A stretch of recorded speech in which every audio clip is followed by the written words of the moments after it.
ये जोश और जुनून बरकरार रखिए और 26 तारीख को इस बीजेपी का मोरिया बुला दीजिए, ये मैं कहना चाहता हूं। बुला दोगे?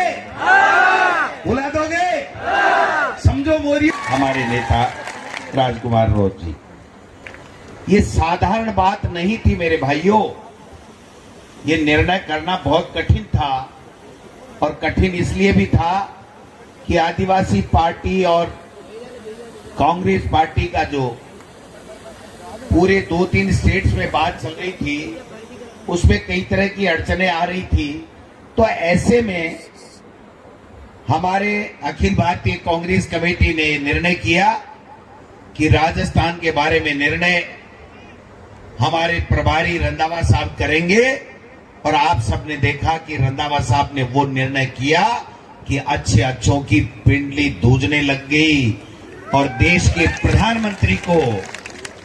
प्रधानमंत्री को यहां आकर के एक ऐसे भाजपा के प्रत्याशी का समर्थन करना पड़ा जिसको जनता नकार चुकी है, उनका समर्थन करने के लिए आना पड़ा। उनको ये पता नहीं कि ये आदिवासी हैं, ये अंग्रेजों के सामने भी नहीं झुके, प्राणों को बलि देकर के, प्राण न्योछावर करके भी देश को आजाद कराया। ये इस बांसवाड़ा डूंगरपुर को भी बीजेपी से आजाद करा के छोड़ेंगे, आजाद करा के छोड़ेंगे, ये मैं कहना चाहता हूं। ज्यादा लंबी चौड़ी बात नहीं करूंगा। देश के प्रधानमंत्री ने ये ठान लिया है कि भारतीय जनता पार्टी का अगर तीसरी बार राज देश में आ गया तो न तो आदिवासी बचेगा, न ये देश बचेगा, न ये लोकतंत्र बचेगा, और न बाबा साहब का दिया हुआ संविधान बचेगा। ये तय कर लिया देश के प्रधानमंत्री ने। और आपने देखा हुआ कि वो जिस प्रकार का भाषण देने लगे पहले फेज में, उनकी हवा उड़ गई। वो 102 में से जहां अधिकतर सीटें अपनी मान रहे थे, 30 सीटें भी उनकी आने वाली नहीं है। और पूरे हिंदुस्तान में 4 जून को आप देख लेना, वो 150 के अंदर रह जाएंगे, 150 के अंदर रह जाएंगे। ये 400 पार इसलिए करना चाहते हैं भाइयों कि इनको संविधान बदलना है, आपके वोट का अधिकार समाप्त करना है, आपका आरक्षण समाप्त करना है, और आदिवासी कोई उन्नति नहीं कर सके, उनका बच्चा पढ़ नहीं सके, उनको कोई सुविधाएं नहीं मिले, इस प्रकार की व्यवस्था करने का ये काम कर रहे हैं। इसलिए हम लोग आज स्पेशल चला के हमने कहा नहीं आना है, क्योंकि एक भ्रांति फैला रखी है कि साहब पता नहीं कांग्रेस में क्या है, क्या हुआ, क्या नहीं हुआ। मैं आपको स्पष्ट कह देना चाहता हूं इस मंच के माध्यम से, कांग्रेस पार्टी ने तय कर लिया है कि यहां से भारतीय जनता पार्टी के उम्मीदवार जो हमारे साथ गद्दारी करके गया है, उस महेंद्रजीत मालवीय को सबक सिखाना है, उसको हराना है। क्योंकि जिस व्यक्ति को सरपंच बनाया, पता नहीं क्या क्या बनाया, एमएलए बनाया, मंत्री बनाया है, और वो आज हमको आंख दिखा रहा है, और भारतीय जनता पार्टी को गालियां देता था कल तक। वो उसकी गोद में जाकर के बैठ गया और अपनी मां के साथ में उससे गद्दारी की, अपनी पार्टी के साथ में उसने गद्दारी की है। इसलिए मैं आपसे निवेदन करने आया हूं, हमने बड़ा सोच समझ के फैसला किया है।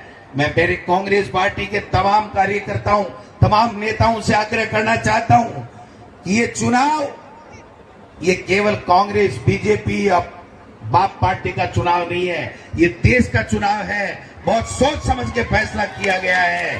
तमाम लोग एकजुटता के साथ में 26 तारीख को राजकुमार रोत और बाप पार्टी को, इस गेडिया को जिता करके लोकसभा में भेजने का काम करें। और जो कांग्रेस पार्टी के आदेश को नहीं मानेगा, वो कांग्रेस पार्टी में नहीं रहेगा भाइयों, कांग्रेस पार्टी में नहीं रहेगा। ये कोई तमाशा है? मर्जी है तब जिसने कांग्रेस के हाथ के निशान के ऊपर चुनाव लड़ा, या तो मालवीय की तरह चला जाए, और यह कांग्रेस पार्टी जब बाप को समर्थन दे रही है तो यहां से बांसवाड़ा और डूंगरपुर में यहां से गेडिया को जिता करके लोकसभा में भेजने का काम करे। ये एक संदेश देने के लिए हम लोग आए हैं। आज कितने नीचे स्तर पे उतर गए देश के प्रधानमंत्री। सोचना नहीं चाहिए हमको।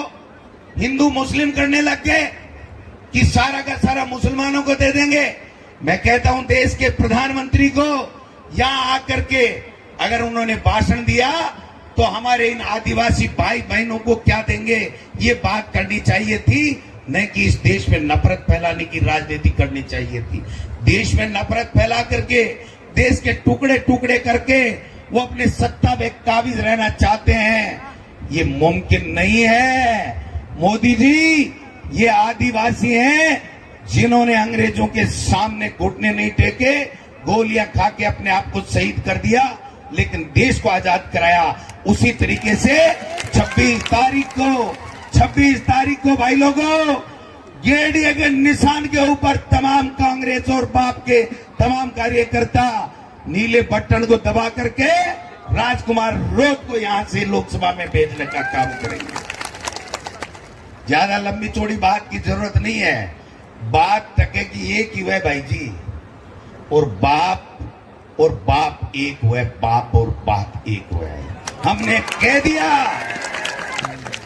कह दिया, हमारे प्रभारी ने कह दिया, हमारे पार्टी आला कमान ने कह दिया कि मालवीय को, जिसने पार्टी के साथ गद्दारी की, उसको हराना है और राजकुमार रोत को जिताना है। आगे की गारंटी हमारी है। भाइयों, कांग्रेस के तमाम नेता और कार्यकर्ताओं को कहना चाहता हूं, मैंने इस व्यक्ति को देखा है, एक चाय नहीं पी और पूरी 5 साल सरकार बचाने का काम इसने किया था। आज ये फैसला यूं ही नहीं हुआ है।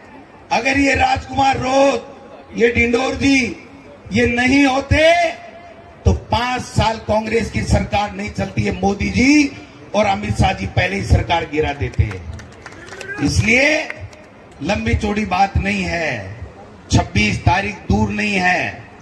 देश के प्रधानमंत्री को भी जवाब देना है और इस मालवीय जी को भी जवाब देना है, बीजेपी के लोगों को भी जवाब देना है। ये जोश और जुनून बरकरार रखिए और 26 तारीख को इस बीजेपी का मोरिया बुला दीजिए। ये मैं कह रहा हूं। बुला दोगे? बुला दोगे?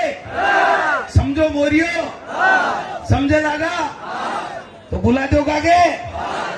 और बीजेपी को बुलाएगा ना, मालवीय जी को तो मत ही भूल जाएगा। अरे बीजेपी का मोरिया बुलेगा तो मालवीय का अपने आप भूल जाएगा। ये कहना चाहता हूं मैं। इसलिए ज्यादा हमें भी जाना है, जोधपुर भी जाना है, बाड़मेर भी जाना है, रंधावा साहब को भी बोलना है। मतलब की बात एक ही है कि यहां से राजकुमार रोत जीते, इंडिया गठबंधन मजबूत हो, इंडिया गठबंधन की सरकार बने और आप लोग भी राज में भागीदार बनो। ये हम आशा और अपेक्षा करते हैं। आप सब लोग आए, तमाम मेरी पार्टी के नेता और आप सब लोग आए हो, आपका बहुत बहुत धन्यवाद। जय भारत, जय जौहर।